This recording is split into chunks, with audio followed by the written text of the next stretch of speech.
Grief isn't the end of your story, it's the beginning of a new chapter. Welcome back to another episode of the Empower Grief Journey podcast. I'm your host, Chris Mamoni, founder of the Empower Grief Journey coaching and podcast platform. Each episode brings real conversations with people from around the world who have navigated profound loss and found the strength to rebuild their lives with courage and intention.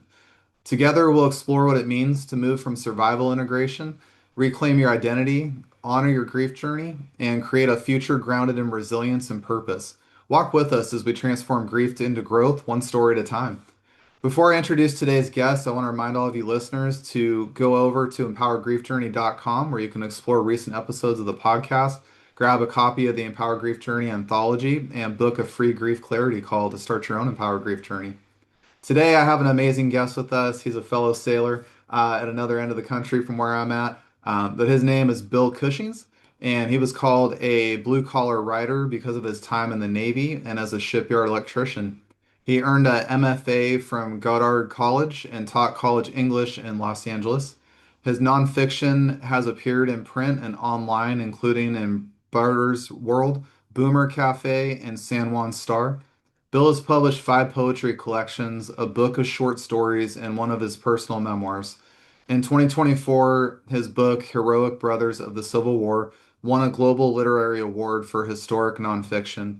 His most recent release is a memoir about his late wife's battle with terminal cancer, Counting Down the Breaths. I'm honored to have Bill on this podcast because a lot of times I do talk to women a lot because they're a little more vocal about grief. So it's always a pleasure, by the way, to talk to another man out there. So you guys who are listening that like to hold your emotions in and not sure how to navigate grief, Bill's going to help us out with that today with his story of walking grief after losing his wife. So without further ado, Bill, it's an honor to have you on the show, my friend. Oh, thanks so much. And I've got to say, I love your introduction because one of the things I mentioned in the book is the fact that you never actually leave the grief behind.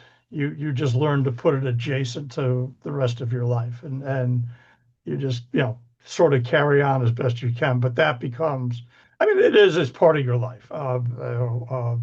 In fact, as an instructor, I'm a big believer in the tabula rasa that we are the sum total of all our memories, and so whatever you go through, it gets incorporated in there, and you just process it that way as best you can. So I really appreciated what you said at the intro here. Well, thank you, Bill. And I love what you said. We're the sum of our memories of life. I really love that analogy because I've tried to say that in many words and can never get there. I think that's a beautiful way to say that all of our life experiences, the good, the bad, the Yeah. loss, the grief, everything we go through has a purpose for us in our story. And so to give ourselves the space not to push grief off to the side as society wants us to do, but consider it an integration into our story and part of who we are so we can go forward in life, I think is a beautiful way to start the podcast. Yeah, and that's interesting too, because you always hear you have to attain closure. Well, I guess my best definition of closure would be learning to move on to another phase of life. But you never really close the door on it. I don't think. I mean, I certainly haven't. But anybody who can, well, if you can tell me the trick outside of some heavy drugs, I guess I don't know what it would be. Well, Bill, as we get started today, I'd love for you to share with listeners your story about losing your wife because I remember in our pre-interview that was a very fast-moving situation that happened over a short span of time. It really was. In fact, our relationship basically began with cancer. We'd only been dating a few months when she discovered the lump in her breast, and so in many ways that began our whole relationship. And I immediately moved in with her to help her out as best I could. And I was going to school at the time. In fact, that's how we met, was at school. Um, but I guess the big thing is, yeah, it was sort of the focal point of everything that we went through. In fact, we did get married, but the marriage only lasted 81 days. And then, she passed away after that. So, yeah, it was a kind of hurry up thing, I guess. Yeah, what was it like walking through that journey with cancer? Because I've walked that myself in my life a few times with certain individuals in my Yeah, family, and it's a very interesting place to be because you don't know how much time is there really, and you're yeah, getting told all these kind of worst case scenarios of everything, and yeah, you're in this weird quandary of trying to stay positive and hopeful, and your mind just goes a million directions. Yeah, yeah. what was that like for you? Well, it was interesting because I am somewhat skeptical of most everything. She was very, very upbeat, very spiritual. But I think for me, more than anything, because my earliest memory of dealing with cancer was my grandmother, uh, which she died when I was probably 11 years old, maybe 12. And it stayed with me because she was the one member of my family that I truly connected with more than anybody else, I think. Um, and so I kind of maybe I looked at this as a way of making up for what I missed, before helping this person through. I mean, the fact that I was in love with her didn't help hurt either. I mean, but yeah, that certainly made it easier, I think. Going through the experience with someone that you really care for. Uh, People who get into the healthcare business, that's got to be taxing. For me, I'm emotionally invested in the outcome, so it wasn't as big a deal to me, I guess.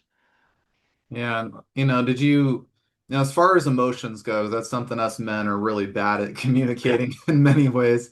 What kind of emotions did you feel through that process and how did it, I guess one of my bigger questions is how did that process change you in that aspect? I think, well, of course, I am one of those people who calls cancer the enemy. Uh, and it's that part of it. I think one of the things though was she helped me in a lot of ways in terms because I was, God, how old was I when we met? I had to be 40. Uh, my relationships had never been really solid up to that point. And then this, I mean, besides the intensity of the relationship, I think the timeline that we took, and I think what I came out of it with was actually in many ways more patience than I probably had before. Uh, Realizing you're going to go through things. I think one of the one of the events that really stuck with me was when she was really getting bad. And at this point, I don't know, she dropped down to probably 80 pounds, maybe less, uh, losing her hair, everything like that. And I remember I was giving her a bath and I'm getting an erection. And I immediately called a friend of mine who was a psychologist. And said, is there something wrong with me? And she goes, hell no. She says, that shows you how much you care for this person. That, even in her worst physical state, you're still aroused. And I said, well, okay. So that helped a lot. I got to say, a lot of the people around me did help as well. And I think that's probably, as men, that's maybe the best thing is putting your faith into some people that, you can confide in and let them know that, hey, I'm feeling crummy today, that kind of thing. Did you have a lot of support around you when you guys were going through that? Not, I don't think to the extent that you get today, because we're going back 30 something years here. So nothing formal, but there were people that, very good friends that I could talk to. And, I mean, not that they were trained in psychology or therapy or anything, but just, they knew enough to, yeah, just shut up and let them talk. Uh, So and, and that helped a lot. I think one of the interesting things, and I go into it in the book a little bit, is when she relapsed, because we thought she was clean, that everything was done, and then it hit her in the stomach. And we immediately, at this point, we were in Puerto Rico, and she says, "Look, I want to go back to Orlando, where my original oncologist was, the guy she worked with before." And I remember calling some friends of mine. There was a woman that I'd known at the university and her husband, who we became very good friends, and called them and said, "Look, she's going to be in the hospital. I'm going to catch up with her as soon as I can because I had to finish out my classes before I could get up there." And I said, "Is it possible I could stay with you guys?" And they were like, "No problem." I got up there. They gave me the keys to the car, uh, and all this other stuff. And I went, "You're really going too far on this." And what Linda, the friend, said to me just stuck with me. She says, "Look, this is only our things, okay? You're welcome to whatever we got." And I was like, "That was great." So people like that really helped a lot. Yeah, I think you bring up a good point, with that kind of communication and connection of support as you're going through the Yeah, cancer journey. You're talking about 30 something years ago, and our environment as far as support and grief, giving people room to talk about what they're going through and processing it, I do feel in many ways has changed so much, and it's actually allowing more interactions like yeah. the people you just referenced to step up and help. Oh, absolutely. Yeah, yeah. And I think that that's borne out. I mean, now my situation is I have obviously since remarried. We have a son who's really severely disabled. And as soon as he was delivered in the hospital, people were coming to me with, here's people you can talk to, here's a place you can call it. Now, of course, we were down in Puerto Rico, which is a whole different culture down there. But I mean, everything, Puerto Ricans tend to be very family centered, but not very institutionally centered. Whereas we tend to, I think, maybe be the opposite in some ways. But I think that's helpful. Um, I think also one of the things that helped me was keeping up with her on what she was doing. Because one of the things she got really into was the whole notion of creative visualization. I can't remember who wrote that book, but I remember reading it with her and going, well, yeah, this has actually been around a while. I mean, athletes do what they call psyching themselves up, but uh, but the idea of seeing a positive outcome and visualizing that, and that helped a lot. Um, but yeah, there were some encounters that were less than positive, but in general, I thought, neighbors, friends of hers that helped a lot, that sort of thing.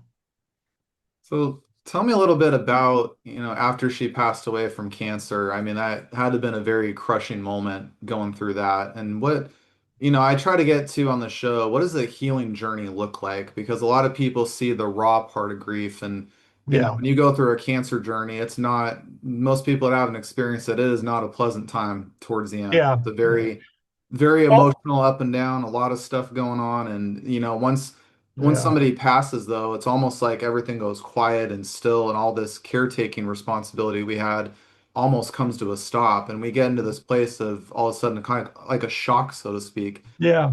of that transition.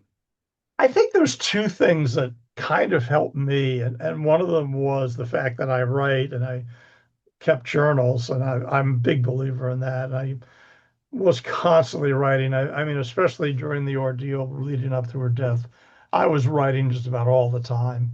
And then afterwards, I continued. But the other thing was, and for me, and I'm sure this isn't for everybody, but certainly for me, it helped was before she had died, I got another job out on the east end of the island, teaching in a very small school there, and moving away, out of our house where we were into a whole different place. And it was very isolated. It was out of the eastern tip of Puerto Rico. But also, I mean, I was surrounded by mangroves and beaches and things like that, which was a real nice distraction. Uh, but yeah, I think that helped me. For others, maybe they want to delve into more people, but me, I needed to just get away from people for a while, and I think helped clear my head. Keeping the journals was probably the greatest therapy I had, though. Uh, Yeah, sounds like writing has been very cathartic and part of that healing journey. I've talked to many people in grief that I encourage it when I coach people is that when you are going through grief, you're processing a lot of emotions and they don't Mhm. always come up all the time. Sometimes they're kind of up and then they're Yeah, down, up and then down. And when you yeah, give yourself the ability to journal, for example, some days you'll start catching those patterns of where grief is hitting hard or what might have triggered yeah. it or what kind of emotion or feeling or memory came up. And it's a very powerful way to work through healing, to give yourself a space to process emotion, but at the same time hold on to memories. Yeah, and you've got the freedom to, I always say, when you keep a journal, it's your universe. I mean, you can run it however you wish. And so being able to unload whatever it was without any fear of reaction, negative or positive, but just unload it and get rid of it. And that helped a whole lot, I think. And that is one of the things I bring up in this book is that, look, doing that helped me a lot. I mean, it just got me through. Not that it was all, I mean, there were a lot of very teary nights, but uh, but it was a good way for me to spill it all out on the page. Well, something I've learned in my own journey, Bill, is that grief is one of our biggest teachers of life. It's Mm. something that and if you said that to me 4 years ago and I lost my child, I'd lose it. So I respect people where they're at in grief. But I'll just say that when the timing is right, when the moment is right, grief becomes a very powerful teacher for us. And a lot of Mm. times we end up recalibrating our life in many ways. We start kind of detaching ourselves from things that aren't serving us or aren't Yeah, working for us. And then we create space for what can be. And I feel like your journey you've shared with us today is very representative of that. I feel like you learned a lot of lessons from your first wife, and that kind of puts you on this path, by the way, to even pursue writing even more. yeah, oh, absolutely. Well, it's funny because when I originally started at Goddard, uh, my first intention was to write a novel based on my years at the shipyards. And I did begin it and, got a couple of chapters out and some short stories and things like that. Well, then I came back at the end of that first semester, and in between the first and second semester was when she died. And I immediately called the school and said, "Well, look, I got to take a semester off, so I'll see you back, next time out. But I'm just going through this now, and I just trying to deal with this, a new location, a new job, and pursuing my degree. It doesn't make any sense." And as soon as I got back, it was so funny because as soon as I got back to school, I just told my advisor, I said, "All right, forget the novel. I'm not doing that. This is what I want to do. I want to write about what I just went through with my wife." Uh, so that helped a lot. The fact that I was able to control, it wasn't I was locked into anything. They said, "Yeah, go ahead, go with it." And so my thesis project actually became my grieving process in many ways. So, I but love that you got support for that from your school to go down that journey. And I think yeah. that sounds like that opened up some good doors for you Oh to yeah, lead into the Goddard. memoir. Yeah, and unfortunately Goddard is no more either, which is too bad. But that Goddard, for those who don't know it, it was really the first off-campus school that I had heard of, where you went flew up or got there and did about 10 days worth of seminars and workshops, and you'd have, in fact, they didn't even call them faculty, they called them advisors. And you would contract your semester out with your advisor. And then, of course, back then it was done through the mail, where you would, every 3 weeks, you would mail whatever you had done. About a week later, you get a response from them, and you'd be working on the second one, and on and on. But it was the first school that well, one of two. I mean, everybody's doing it now, but back then they were the only ones where you had the freedom to kind of write out your own curriculum and work on your own. Um, so yeah, that I was really glad I got into that school. Uh, but They also, I mean, they didn't give grades. It was a very strange setup for, especially back in the 90s. And they've been around since the 60s and 70s. So, uh, Interesting. yeah. Yeah. Tell me a little bit about, they gave you permission to write about your experience with your wife. Mhm. What was it like starting that project and the first few months of it and, where it ultimately led you? What was that process like? Well, luckily, it's kind of funny because the advisor I had, my first advisor wasn't there for my second semester, so I had to go with somebody else. And I think one of the things I was approaching it as though I wanted to get this published.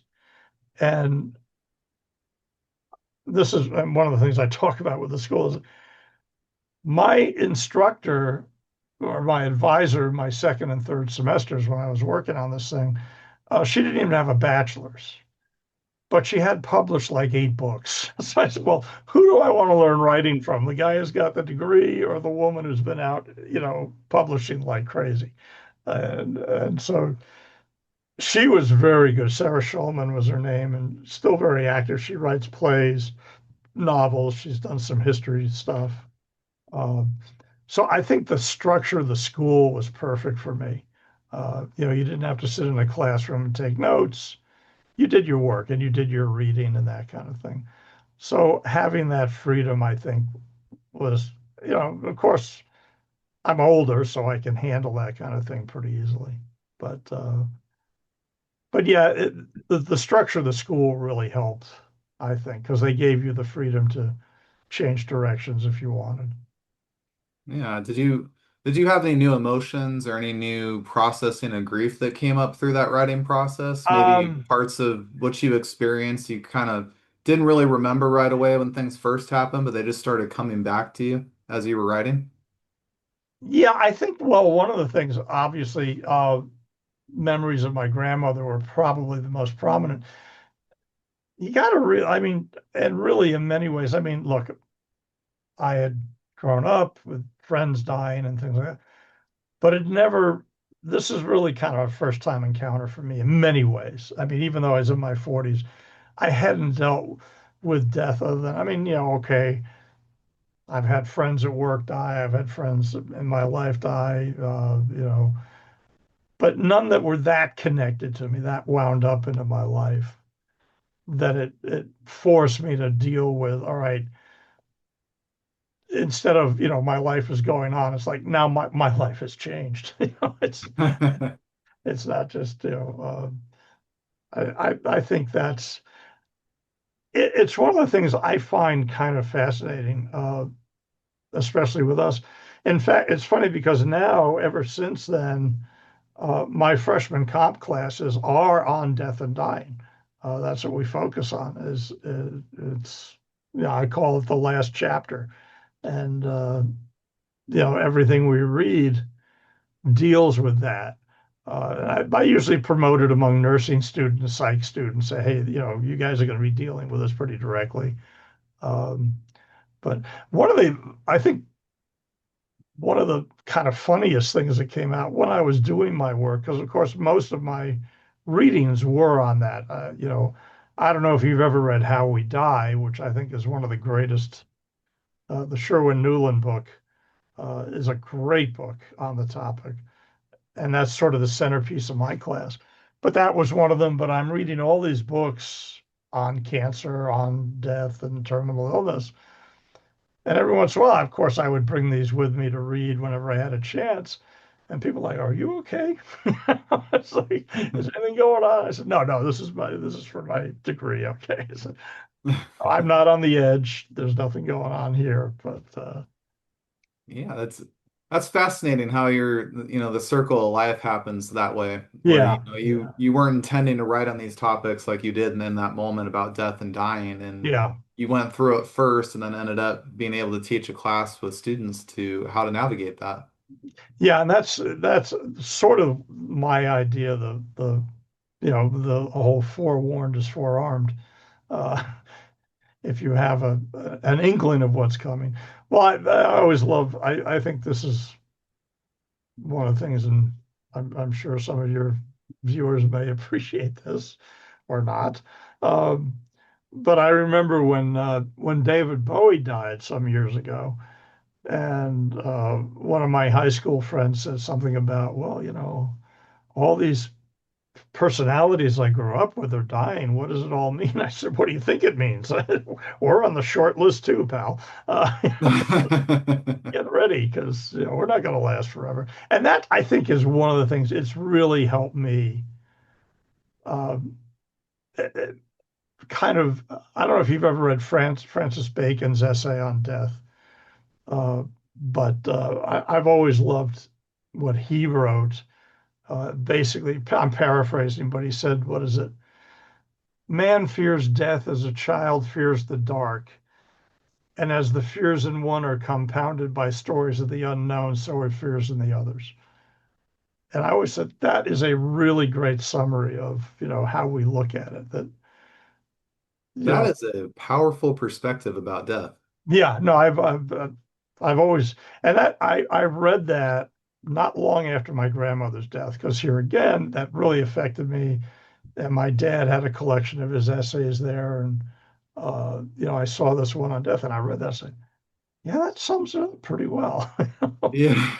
uh, Well, our life as human beings as a whole is very interesting yeah. because the two things we don't choose in our life is when we come in the world and when we And when leave. we go out, And so it's interesting how we have so much connection to yeah, death in a lot of ways. We always say we avoid it and don't want to talk about it, don't want to feel it, but we do. yeah, And eventually we're all going to face that in life. yeah, So nobody can escape it. And so it's yeah, just kind of an interesting social construct. It's an interesting yeah. dynamic in grief, Mhm. that we have such strong feelings and emotions towards it, but at the same time, we not only carry that for people that are in our life, but we have to come to it within ourselves to find that acceptance that it's a part of life. Yeah. I think one of the things that helped me greatly too, and I mean purely ceremonial, and I don't know what's happened, but we got married when Anna and I got married. It was at her cousin's house, which was up in the mountains of Cogwas. I mean, just really beautiful, overlooking, the island, and you could look right out and see El Junque, which is the rainforest there. But after she died, I went to Bobby, her cousin, and said, "Look, do you mind if I bring something by and bury it in your, on your grounds? Because she loved your place. I mean, we were even talking about trying to buy some of the land from him to build our own house up there. Um, so I went up there I had her wedding ring, the wedding dress. I can't remember what else I put in there, but I just wrapped it all up in plastic, buried it under a rose bush, and in there I had put a letter, basically, hey, if anybody finds this, here's what it is, and here's why it's here, and hopefully you'll think on her too, that kind of thing. So That, that's a very nice way to honor her. yeah, and I think ceremony, and that's I think why ceremony is so important to us is it does give us at least a marking point that um, but anyway. Um, But yeah, as far as I really have to admit, I hadn't dealt with, I mean, you hear of somebody say, yeah, that's really too bad. I'm going to miss him. He was a great guy and stuff, but not to the point that it's like, oh, geez, this person I built my life around, is now gone. Um, which I do have to say, I think it helped because when our son was born, my wife now, and when we had our son, I mean, he physically, he was an absolute mess. And she really had a hard time with it. And I said, look, I've been through worse, so we will deal with it. Don't worry. And that she's always said, yeah, you helped me get through that, at least those first few years when we were trying to figure out what was going to go on and how we're going to do things and that kind of thing. I think that's a beautiful gift that grief gave you is that Yeah, ability to go through something tragic and something terrible to give yourself the ability to say, I know I now walk this walk of life. yeah. Now It's I've learned how I perspective. can handle it. And Yeah, it is true in many ways. I talk about, guests come on my podcast and share this a lot that once they go through a loss like that, they really come to that place, like you said, where this is the hardest thing I've dealt with. This is the most Yeah. nasty thing I've dealt with. This over here, not so bad. After what Yeah, I've gone through, I can it handle gives you this. a good point of perspective, I think. And it's funny because later on, of course, when I moved here, I'm trying to remember when it was. But anyhow, my mom, uh, she had organic brain syndrome, which is not Alzheimer's per se, but replicates a lot of it. And I kept calling my dad and saying, "Look, when can we come visit?" And he'd always kind of put me off and say, "Look, yeah, your mom's not in really good shape now. It's not a good time." And finally, I called him and I said, "Look, Dad, I understand she's not going to know who I am. I understand all that, but I just want to come say something, see her and say goodbye, if nothing else." And how could he argue with that? He said, "Yeah, come on." So I flew out because they retired to Virginia, and I flew out there and I spent 4 or 5 days there with them. My sister, my dad, and my mom. Come back on Sunday night. That Wednesday, she died. And I was like, I am so glad I decided, no, I'm coming. Don't try and stop me. The timing couldn't have been better. Uh, Yeah, that's a unique thing too. I've found about certain losses I've heard from people I've met is, there's those times where you almost get blocked from being around that person for whatever reason and told not to come, don't worry about it. And there's just that thing inside you that says, I got to do this. I got to be there. yeah, no, I and I have to. understand it from his point of view. Is like she had dementia. It was kind of like there were bad days and there were worse days. So it was like there really were no good days for my father for the last 4 or 5 months of her life. But I just told him, I said, look, I understand the situation.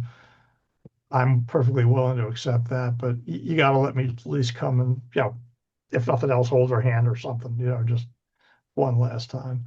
Uh, Um, I'm glad you got that moment with her. yeah, yeah, That's something that a lot of people miss in life for whatever yeah, reason, and it's just the way things play out. Like I said, you don't always yeah, get to choose when you leave. yeah, Uh, yeah. so, Bill, as we wrap up the podcast, I wanted to take some time to talk about your memoir that you've written about your late Oh, wife, Counting Down the Breaths. mhm. Tell us a little bit about your memoir. Well, that's actually why I got the title. I mean, the title was, I was there the last night she was alive, and I literally counted down her breaths because I got up. What had happened was she got into a coma. She did recover, but it was one of those things where her oncologist in Puerto Rico, Dr. Rizek, said, "Look, this is just a medical phenomena. It was all all the saline and stuff we put in there." He says, "Don't get your hopes up too high." And of course, I was pretty kind of pissed at him, like, "Oh yeah, right." But then that morning, so I spent that night with her, and then that morning I probably got up around 4, and I was just watching her breathe, and I noticed that the breathing slowed down as the time went on. And so I was literally watching her breathing just slow down and finally stop. So that's where I got the name.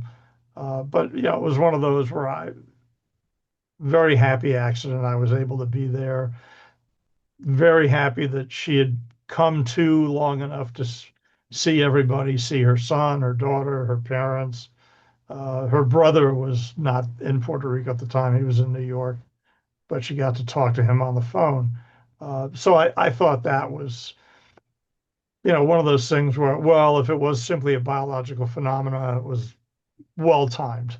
Um, but like I say, I wrote it from the point of view, or what I'm trying to get across to readers is, if you're in this position, this is some of the stuff you can expect to encounter, both physically in the world of bureaucracies and such, as well as emotionally inside with how you're going to be feeling, that kind of thing. And it does go through.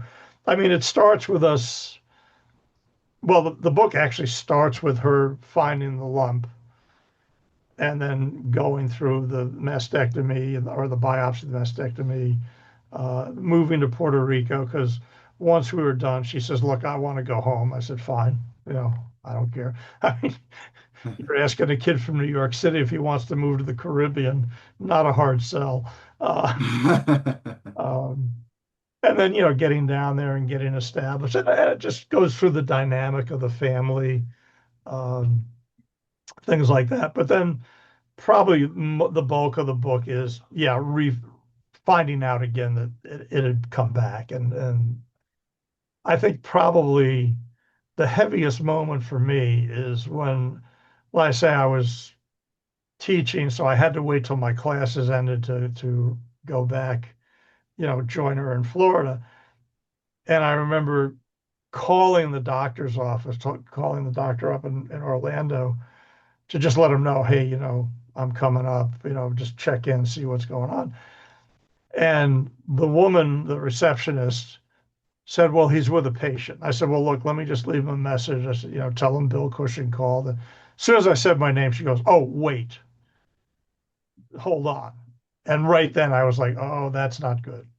Because a doctor does not interfere with an existing patient to take a phone call unless something bad's going to happen. And as soon as he got on the phone, the first words out of his mouth were, I'm sorry. And I was like, oh, damn, this is it. You know, the reality was, yeah. And that's what he said. He says, look, the best thing, we tried some intensive chemo. It's not taking, just get her home, get her comfortable, and get ready. So, well, Jeez. Man, well, but that's like I you. got to say, I appreciated the candor. I think and here again, this is the kind of skeptical or cynical part of me is I would rather have it up front. Just tell me what's going on, and I can deal with it then, because then I can educate myself, prepare myself. You know, um, That's what's interesting about grief in a lot of ways, and especially with what you're talking about. I recognize it with doctors when I went through the cancer thing. They were just straight to the point. yeah, This is what it's going to be, and kind of in my head, I remember saying, "Wow, that's heartless. Like yeah, you're just kind of being a cold bastard about this, just throwing it yeah, out there." And looking back, I'm grateful they didn't fill me full of fake hope and fake yeah. positivity Oh yeah, absolutely, yeah, and and I know that's hard for a lot of people to process, by the way. I'm respectful of that, but yeah. I'm a lot like you. I tell it to me straight. I You don't give me BS the me is what I like real. to say. So, but Yeah, and that was the thing to me is like I mean even when we were back in Puerto Rico with under the care of the other doctor and he would tell me this stuff and I'm thinking yeah right and I'm like, oh yeah he was being straight up with me and which is what I asked him for. I said look don't tell her but tell me you know because I want her to be as hopeful as she can but you know uh, let me know what's going on. yeah. Well, Bill, I wanted to ask, where can listeners, if they want to find your memoir, where can they purchase it? Well, it is on Amazon, either as a Kindle or as paperback or hardcover. Uh, also, if you want to share my email, that Yahoo address, I'm happy with that because if somebody wants to get a signed copy sent to them, I'm happy to work out a deal on that. So, but it is listed on Amazon. And in fact, I don't know. Can I share the screen here? I think you might be able to. Let's see, because yeah, there we go. Just so if that's what it looks like. Uh, Oh, that it's a beautiful cover. yeah, and but yeah, like I say, it's listed on Amazon. And I've got copies here as well. Um, so, and I'm getting ready to really start pushing it a little bit more. I think, like I think I said in the pre-interview that yeah, the book came out technically last year, but it was around Christmas, and I was like, yeah, this ain't exactly a holiday type of read. So I figured it was better to hold off on full promotion until later. So Yeah. Well, I'll be sure to get people the link in the show notes. When you guys get done listening to the episode, just go to the show notes in Apple or Podbean. I'll make sure to put Bill's email address there. So if you guys ever want to reach out to him, you certainly can. I'll put the Amazon link to his memoir there, so you can also check that out after the show. Bill, I just want to say thank you for coming on the show and being one of the few men that's being open about talking about grief and what it's like to go through that because Yeah, there's too many men out there suffering in silence and trying to be a support for everybody else but themselves. And I think that in today's world and what I'm trying to achieve through this show is yeah, to show that us men, vulnerability is not a weakness, it's a strength. You're a yeah. human being. It's okay to feel. Stoicism is good only so far. Yeah. Stoicism will get you halfway, but we got to Yeah, fill the other half and with here the again, and the difference between us, I mean, here again, and that's one of the things I go into is the difference between Puerto Rican families and certainly my family. I mean, I grew up with a military father. I had a military life. Uh, it was a whole different thing. And so getting there and seeing that their dynamic was very different. And I think it helped me now. I mean, my wife now is well, she's Peruvian, so clearly I have a type. Uh, I went from a Puerto Rican to a Peruvian. But yeah, it is a whole different dynamic for me, growing up typical American male, I think, from that time period. And, Yeah. uh, Well, stiff upper well, lip and all that stuff. well, you know what? It's perfectly fine. I always tell people, there is no one way or right way to grieve. Yeah, There's yeah, not. And you yeah, can't, the worst thing I'll say is don't copy other people and how they grieve because it might not align with you. So yeah, this is a very personal journey for you. It's to figure out what works for you, what's going to make sense for you, and how yeah. do you want this to be and look for you for your experience. It's all individual, and that's what I've come to love and respect and appreciate about having guests like you on the show. Oh, I learn a lot from you guys. well, thank you much. Yeah. So, well, I want to thank all of our listeners today for joining Bill and I on today's episode of the Empower Grief Journey podcast. If this episode resonates with you, please share it with somebody you know who could benefit from this. If you've been feeling stuck, overwhelmed, or unsure how to move forward in your grief, you don't have to figure it out alone. I offer free grief clarity calls where we can talk through what you're experiencing, help you understand what's going on beneath the surface, and find a clear path forward. You can book your call at empowergriefjourney.com. You can also explore past episodes there and subscribe on Apple and Podbean to never miss a conversation. What I want to share with you guys, the Empower Grief Journey is all about honoring your experience, embracing your emotions, and finding strength in your own time. I want you to know you're never alone on this journey, and together we can navigate grief with courage and compassion. Until next time, be kind to yourself and take your grief journey one step at a time.